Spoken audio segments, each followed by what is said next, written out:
नमस्कार, स्वागत आहे तुमचे आमच्या चॅनलमध्ये। आवाज महामुंबईचा, शोध बातमीचा, कौल मनाचा। चला तर मग आमचे चॅनल शेअर करा, लाईक करा आणि सबस्क्राइब करा।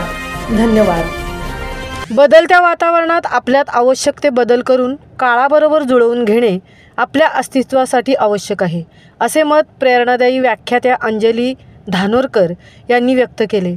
नवीन पनवेल येथील सिडको उद्यान येथे आचार्य कट्टा व सिटीजन युनिटी फोरम यांच्या संयुक्त विद्यमाने आयोजित केलेल्या व्याख्यानाप्रसंगी त्या बोलत होत्या। त्या पुढे म्हणाल्या, दुर्दम्य आशावादाचे आश्चर्यकारक परिणाम होतात। त्यासाठी मनातील नकारात्मक विचार काढून सकारात्मक विचारांचे रोपण केले पाहिजे। आशेचा दिवा नेहमी तेवत ठेवला पाहिजे। ही बाब स्पष्ट करण्यासाठी त्यांनी विविध प्राण्यांची, माणसांची उदाहरणे दिली। तसेच प्रतिक्रिया व प्रतिसाद यातील फरक स्पष्ट करताना त्यांनी सांगितले की भावनेपोटी प्रतिक्रिया व्यक्त होते, तर विचारांती प्रतिसाद दिला जातो। म्हणून भावना कितीही उचंबळून आल्या तरी शांत राहून खोल श्वास घेऊन थोड्या वेळाने विचारांती प्रतिसाद द्यावा।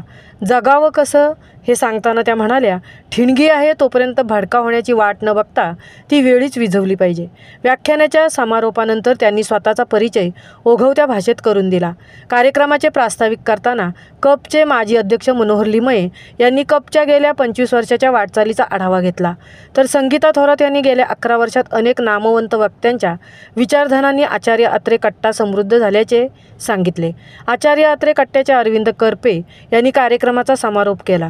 सदर कार्यक्रमास कपचे अध्यक्ष संदीप शिंदे यांच्यासहित अनेक कप सदस्य, आचार्य कट्ट्याचे सदस्य, ज्येष्ठ नागरिक, महिला व इतर श्रोते बहुसंख्येने हजर होते।